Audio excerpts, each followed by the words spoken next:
What's going on, legend? Well, welcome back to Beyond the 90. And you guessed by the title, we're looking back at the first 10 Premier League games of Steve Cooper this season. We're going to look at it again. What are the positives? What are the negatives? We'll touch a little bit on the Ipswich game, and we'll look at the run coming up as well. It's also good to look in highlights and look at some of the bad parts, some of the good parts of what's happened over the games of the Premier League. So let's get into them. Let's cast your mind back to pre-season against the Paloma game, and a lot of us were thinking, "My God, we're in for a rough season." And we've gone through. Was it as bad as that? And some parts it was, but no way near as bad as that could have been. That was probably one of the worst preseason games I've seen actually get dominated off the ball. Let's go back to some of these then. And let's go to the first one here. So again, Lons was that, not Parlema, sorry. Lons game. First one, Tottenham. Now, I want to look at this and go, is there a constant theme through here? Have we been lucky? Have we been like, do we understand what's going on? Let's go through them one at a time. So let's go to the first one, Tottenham. Now, for this game and this team, did we do enough to win the game? Potentially, but on the run of play, Tottenham battered us for that first 45 minutes. Let's be honest. And we held on for dear life. And Diddy made a great offline save. And Manson came in with a couple of good saves. Solanke wasn't in form. It was his first game. Couldn't hit the target. And so in this game, Tottenham, again, you could say a draw was probably the fair result. Towards the end, we started to pick it up. But again, there was elements where we were just under the cosh. And what formation did we play for that? I'll show you the formation that I believe we played. And I think, again, this is slightly off, but just to put this back up. So we actually played, again, a 4-2-3-1. So 4-3-3, sorry. The back line of Christensen, I believe that's the best games Christensen played for his Leicester City game this season. Call me right wrong.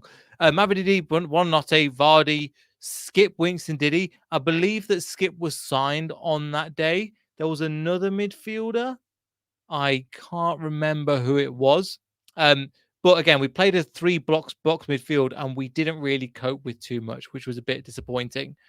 We were a wave after wave, and he actually continued with a similar formation to this against Aston Villa, which was the next game. So again, two tough games to start. Imagine two of them teams. Tottenham is a big club, and then obviously the game against Villa was a big game. I forgot to get the other one. So next game we set up, and we played Fulham. We end up losing 2-1. Again, fast scored from a corner. Fulham looked like the better team throughout, and I was thinking, oh my God, is this going to be a better time? But what did Steve Cooper get right in this game? He got certain elements good, but Fulham are a decent team, like a decent Premier League team, but we looked. What if I'm a Fulham fan? I'm looking at this going, okay, they've just come up from the Championship. That's how they look, and something there's not to sniff at because we literally have done. However, I think we did play into their hands a little bit. We did when we tried to play out from the back. It was quick enough. We didn't play the ball through to midfield as quickly as we needed to. It seems like we were giving away the ball and possession too easily, and Fulham were really capitalised on it. Obviously, James Justin was being exposed. I think it's a running theme throughout there. And this is a part where I was like, oh, I started to worry a bit, going, Leicester City, what is happening to this team? Then we're going into Villa. This was actually one of the best performances of the game. I was like, right, I can see what Steve Cooper's building, because Villa came at us and we coped with them from large parts of the game. We played a 4-3-3, as mentioned before. We played Jordan Ayew on the left, I remember, and I believe Patau on the right. And Jordan Ayew was great in this game. Really good when he came on. When he, for the first 45 minutes, I believe that he was playing, and he was kind of, with the defensive work he was doing. Skip came in for this game as a starter. I thought he did well. I think Skip came on against Fulham as well. He didn't really impact the game that much, and Ayew came on, but both of them started this game, and it was a really promising performance. And towards the end, yes, we lost the game 2-1, but I was really proud of the team because they decided to throw everything at it and go for it. Buonanotte got his first goal. El Canoes came on and looked decent. Casey McAteer, I believe, came on. Cordova Reed. We changed a load of plays. We went to attack the game. And I was thinking, okay, Steve can build from here. I can see what he's doing. We're going to, against certain teams, we're going to try and hold it midfield, win the ball back, and then try and, again, get our attacking players on and really hit them on the counter. It wasn't to be. I was thinking, okay, I'll see it behind Steve. I'll see where this team is moving. And this, for me, the next game was a big hiccup. Crystal Palace. 2-0 up. Again, poor game management from Steve Cooper. Didn't see the signs. Was too reactive rather than it was too reactive, in my opinion. And partly you could say that Glasner is a good coach, and I think he is. But coming from, and again, some people will mention, oh, well, Connor Cody should have known better. And yes, that was an element of it. But I think there was elements of we let the game slip through our hands. And I think this is something that people remember. People remember Connor Cody going and slipping. There was more opportunities for Crystal Palace to win that. And Crystal Palace played some good football in that game and built and really went for it at the end. And we tried to be possessive, and it just didn't work out. There's frustrations from me looking at that game going, come on, we dropped a 2-0 lead. Yes, it was away from Crystal Palace at Selhurst Park. They're a good team, but I think we should have done better with that timing. And then we play, let's look at the next game. And then we get into the points. At that point, we've got, 2 points? 1 point at that period of time? No, we got 2 points. We face some tough opposition. Then we look forward and we go, the game against Everton. This is our opportunity to really go. Bearing in mind, they lost 3-2 against Bournemouth and Aston Villa by going 2 goals up. For me, this is a real opportunity to go and show, capitalize on a team. They're like a deer with a wounded leg. We're like, right, let's go for it. Let's capitalize on it. And let's be honest, in the game, the 1-1 against Everton, did we? No. Everton had the better opportunities throughout the game. They took the lead. Then Mavididi scores a goal, again, get something. He was then subbed for Fatawu, which made, again, no sense. The crowd was visibly booing. But again, it's another frustration I have with Steve Cooper. It was frustrating. El Canoes played that game as well. Again, it wasn't the game to include him. So again, it's another thing to mention. The crowd were booing for Mavididi, even though he created the goal, even though he's our only real attacking outlet. Jordan Ayew, he started to play at that point consistently in the team. And you can understand a little bit, but as we've learned, he's better as an impact sub. So there are some positives to give Steve Cooper. There's also some negatives to mention as well. And I want to try and be fair and balanced with my criticism and my praise. And in that game, that for me, that said something. The fact that Everton came here, they had more opportunities. They had more possession. They created better quality opportunities and probably should have scored a bit more. And we got away with one of the goals. So we could even, if you want to be nitpicky here, count ourselves lucky for that game. Then coming into the next game, I don't know, third round, Walsall, we didn't score a goal until we didn't get a shot on target until the 78th minute against Walsall away. That's one to mention. Arsenal, we got battered. If it weren't for an absolute masterclass by Mads Hermansen, that game would have been double the scoreline. And speaking to Arsenal fans after that game, they didn't think Arsenal was superb, brilliant, amazing. They said, yeah, Arsenal were good, somewhere between good and great.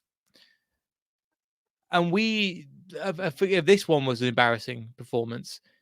Obviously, we lost the game 4-2. We scored 2. We only had 1 shot on target in this game. But again, lucky to get 2 goals. Are you spotting a little bit of a theme here? And where we've gone, so again, we got that. Look, Arsenal is always going to be hard to go against, and I totally agree with you.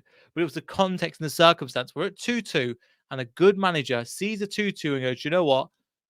We're going to see out the game. We need to game manage, and that's something that Steve Cooper does get substitute right for the most part, but the game management side, I'm really lacking with him. and the individual games and okay, how do we see out games? And he's tried different things. And he's tried Connor Cody coming on against Crystal Palace. He didn't repeat that mistake. He's tried other players coming in other positions, and it has worked. Sometimes it hasn't worked. But I want to get into some of them. So, but as you've seen, a little bit of a theme here, a little bit of luck. And again, if you disagree, that's fine. Leave it in the comments down below. I'd love to know your thoughts. But again, coming back to the Arsenal game, we got absolutely mullered. I think I read a stat. I don't know if I mentioned this before. It was the 8th most conceded shots in a Premier League game ever. And Madsen did an absolute brilliant job of saving us from this game and saving it being absolutely embarrassing, like another 9-0. Leicester City 1, Bournemouth 0, the first 3 points of the season. Bournemouth, by the way, have gone on to absolutely ravage some teams like Man City. I believe they beat Arsenal. They beat incredible. And in my opinion, we need to be looking at an Areola side for our next manager, like an Areola size manager. A little bit hipster, a little bit out there, a little bit different, but can play some good football. And given the right ingredients, can produce a masterpiece. And I think we've got decent ingredients, our squad. Again, they had a goal from, I forgot what his name is now, the Brazilian striker they paid a lot of money for because Solanke went. And they were lucky not to get a draw. They just had a really bad day at the office. I don't know how they should have got a draw out of this game. We didn't create much. Buonanotte had a really good shot in the first half, went roof the net. Didn't create too many more opportunities apart from that. But again, Bournemouth should have got at least a draw from that game. But I'm glad they didn't. I'm glad we got the 3 points. At the end of the day, points on the board are all that matters. Then coming into the next game, Southampton 2, Leicester 3. We've talked about this game before. And for me, this is a tale of two halves. And this is where the game and the formation, etc., really changed. Throughout all of these games that we've mentioned so far, we haven't seen a full 90-minute performance. I would argue, say we've not found a good 60-minute performance. We've normally turned up for 45 minutes here and there. Southampton went 2 up. It's the first time they scored 2 goals in, I believe, in the Premier League that season so far. And for me, this is where Steve Cooper got his tactics wrong. At halftime, we're coming in 2-0, going, oh my God, what are we doing? And Southampton are a team where we know how to play against them last season. There was a blueprint there. We knew they weren't going to change that much. Yes, there's some of the personnel, but they keep continuing to lose. And for me, playing that 4-2-3-1 that we didn't work. The team didn't get it. And this is where I want to penalize Steve Cooper and say, look, it didn't work. It was poor. But credit to him for changing. He first changed on Harry Winks to make that much of a difference. For me, the game really changed where he brought Christensen off. And then he started to really go for it, bring Fatawu on. And we started to play the 4-3-2-4-1 because it felt like 2-0 down at Southampton away at their ground, sorry. There's nothing to lose. So we went for it, which I thought was really brave, and credit to him. We get 3-2. Jordan Ayew, super sub, scores a goal, gets us the 3 points, and we're in dreamland. Going back to the Enzo ball system, it was attacking, it was fluid, and it did help, obviously, that they went down to 10 men and we had a penalty, but we started to really get confident and play with the game. And again, another 3 points, 2 wins in a row at that point, thinking, okay, momentum is building. We're starting to go up here. Then we come against Forest. Again, 45 minutes, we were great. Then we played a similar formation, the 4-2-3-1. Let me see if we can bring that one up. So it's the first time, I believe, in that game we started to actually play Ricardo. And we played 2 and out wingers since the beginning of the game. So this is how we set up. Again, yes, I put Christensen in here. I believe that James Justin went over to left back for the game. Winks and Ndidi was the holding pivot, with Ndidi moving into midfield where necessary. Mavididi, Fatal, we played 2 wingers against Nottingham Forest. Vardy up top, Ndidi and Buonanotte as these 2 players. So, yeah. So in terms of this, for Jamie Vardy, Mavididi, Ndidi, exactly, we got some good formations and some good, again, positions, etc. we started to play, but again, we've not seen a full 45 minutes. We've still not saw a full game. We went against the run of play. We went up. We gained some good opportunities against Nottingham Forest. We give away some stupid individual goals, which loses the game. Chris Wood had some good shots, but we lost that. We did lose that game. And for me, that 4-game mini season was really important. Bournemouth, Southampton, Nottingham Forest, and Ipswich. I'm not gonna lie, I was expecting to come out there with 1 or 2 points. I didn't think we'd get a win. We got 2 wins, a loss, and a draw, which actually is pretty good going, let's be honest. And then coming into again the Ipswich game, we didn't get lucky in this game. Ipswich game, Man United, don't even mention that one. Training game for them. Went back to Steve Cooper's 4-2-3-1. We got absolutely obliterated, and it felt like a preseason friendly. Man United didn't get out of third gear, really. Look at their celebrations. They're like, yeah, sure, it's like a preseason. And they absolutely wiped the floor with us. Went back to Steve Cooper's 4-2-3-1. So you can see we played 4-3-3, 4-2-3-1. We went back to Enzo's system. And then against Ipswich, this was the game where we started with the 4-2-3-1. And we started so well. Yannick Vestergaard was getting on the ball. We were playing some great stuff. And for me, what was really disappointing is because I was, I've missed this team. I missed what they were doing. Yannick was getting on the board in some quarterback roles and going, do you know what? I'm going to press the team. I'm going to allow the pressure to build, and I can pass over to Christensen, pass it over to Fuss. Or if I want, I'm going to loop a ball over to Mavididi. Do what I want. And that arrogance is not arrogance, that confidence I've really enjoyed. And about 15 minutes, somebody said, no, we're too. I think we lost the ball. I think Hermansen played a ball over to Vestergaard, and Vestergaard just lost the ball. And I think since then, everybody just panicked. So whoever was in the backroom staff, it was Steve Cooper or whatever, said, no. Don't play out from the back. Don't try and hold a position of the ball. Let's just hit it long. And we started to be so careless with the ball. Hermansen just started whacking it long. And it was so frustrating because look, it's working. It's working. We're creating some good opportunities. Once we started whacking it long, Ipswich just every time we do this, the opposition gets the ball and goes, great, we've got possession. Here's how we build. We're used to building. We invited Ipswich back into the game, and let's be honest, they left the first half on top. Second half didn't change too much. But again, the red card made all the difference. Let's be honest, we rode our luck a bit. For Tawu, with the shoulder, shoulder barge, that barge, I think majority of referees or VAR give that. That should, by the letter of the law, be a penalty. You could argue and say, oh, well, back in my day, you could have your physicality, and but we're not there now. We were potentially lucky to get that. And again, it took us, we were playing some, and for me, what was really disappointed, at 60 minutes, we were completely out of ideas. We didn't know what to do. It took a Calvin Phillips, and I said Calvin Harris, Calvin Phillips sending off to get us back into the game. And for me, that's I won't say atrocious or completely disappointing, but for me, that's just disappointing. However, credit to Enzo a little, credit to Cooper a little bit. Brought on Samare. He's been looking good the last couple of days. I think for me, people asking him to start. I think we need to hold a horse a little bit. Let's bring him on as a super sub, and that's absolutely fine. Same with Jordan Ayew. Jordan Ayew scored a brilliant 1-2. Vardy's flick, Samare's run against Ipswich, and then the finish, brilliant. From the outside, and again, the reason why I make this is because I speak to people where I work.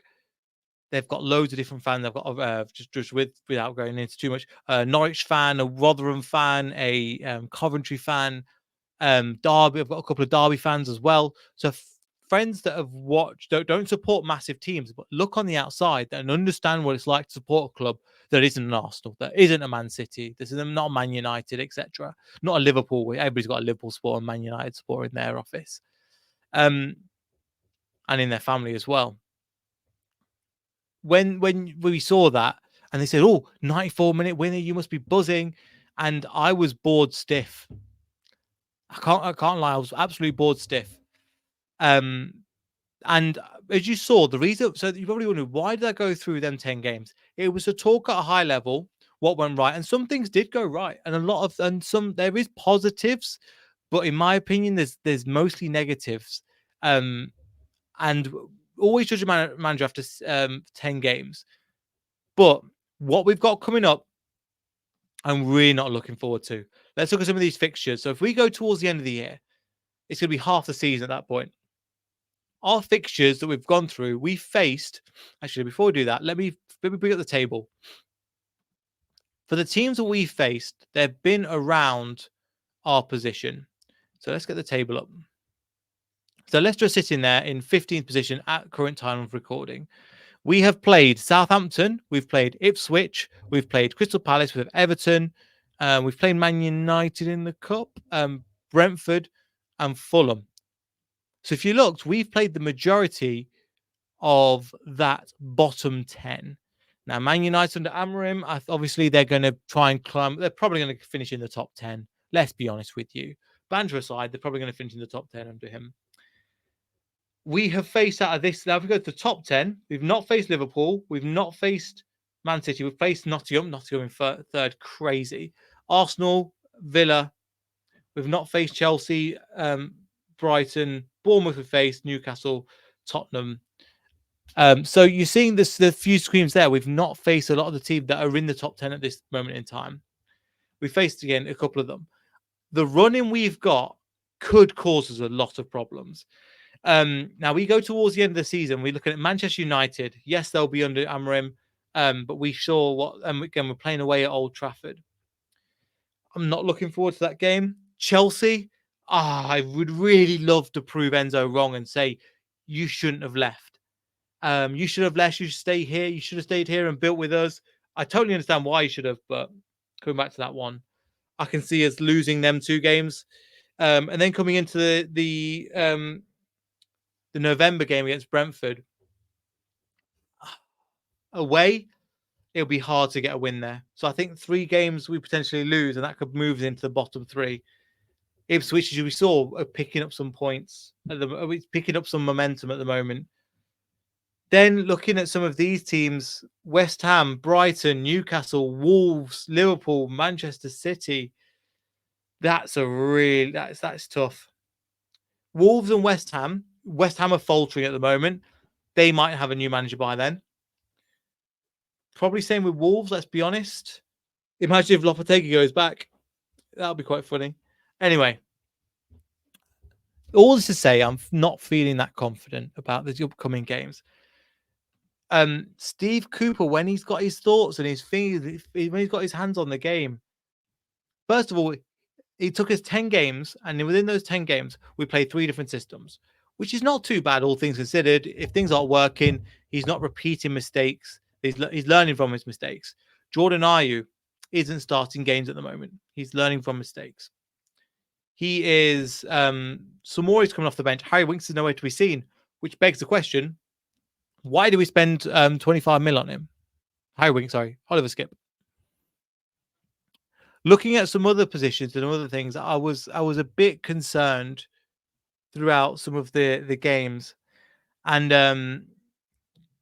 yeah, it was frustrating. It was really frustrating at some points.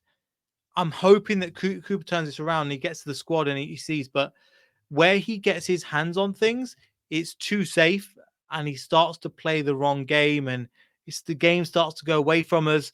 And against Ipswich was a good example where we started well, we started to play that.